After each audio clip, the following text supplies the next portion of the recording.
નમસ્કાર, આપ જોઈ રહ્યા છો નેશન પ્લસ ન્યૂઝ. હું છું આપની સાથે હેતુ ભગત. છોટાઉદેપુર જિલ્લાના નસવાડી બ્લોક હેલ્થ ઓફિસની કચેરી જર્જરિત અવસ્થામાં છે. આ કચેરીમાં અધિકારીઓ અને કર્મચારીઓ જીવના જોખમે કામગીરી કરવા મજબૂર બન્યા છે. છોટાઉદેપુર જિલ્લાના નસવાડી બ્લોક હેલ્થ ઓફિસની કચેરી જર્જરિત અવસ્થામાં છે. આ કચેરીમાં અધિકારીઓ અને કર્મચારીઓ જીવના જોખમે કામગીરી કરવા મજબૂર બન્યા છે. દિવાલોના પોપડા તેમજ છતના ભાગના નળિયા બેસાડવા માટે જે લાકડાની સાઇઝો લગાવેલી છે તે સડી ગઈ છે. ચોમાસામાં પાણી પણ ટપકે છે. નસવાડીમાં અલગ અલગ સરકારી જગ્યાઓ સરકારી ચોપડે બોલાતી હોવા છતાંય આરોગ્ય વિભાગના આ કર્મચારીઓ માટે બિલ્ડિંગની જગ્યા ફાળવાતી નથી. બ્લોક હેલ્થ ઓફિસની કચેરી બનાવવા માટે તાલુકા બ્લોક હેલ્થ ઓફિસર અનેકવાર વારંવાર જિલ્લા કક્ષાએ રજૂઆત કરે છે. હાલની જે બ્લોક હેલ્થ ઓફિસ છે તે કચેરીનું બિલ્ડિંગ પથ્થરની દિવાલો છે.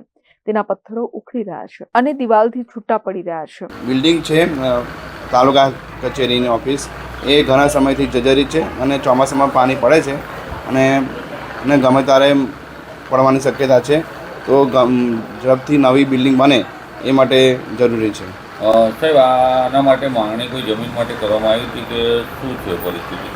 આગળ માંગણી કરવામાં આવી હતી પણ જગ્યા ઓછી પડે છે એટલે તે લગભગ બની નથી એમાં છે.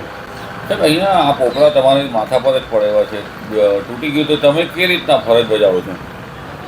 એ વસ્તુ અઘરો પ્રશ્ન છે કારણ કે આનો સોલ્યુશન નથી.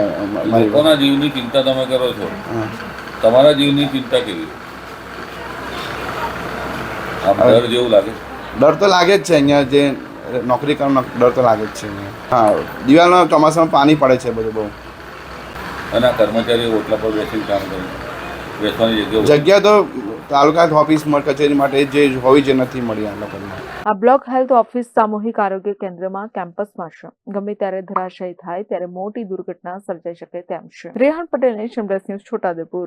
સમાચારોના સતત અપડેટ મેળવવા માટે અમારી નેશન પ્લસ ન્યૂઝની યુટ્યુબ ચેનલને સબસ્ક્રાઇબ કરો, બેલ આઇકન દબાવો અને જોડાયેલા રહો ફેસબુક, ઇન્સ્ટાગ્રામ અને ટ્વિટર પર.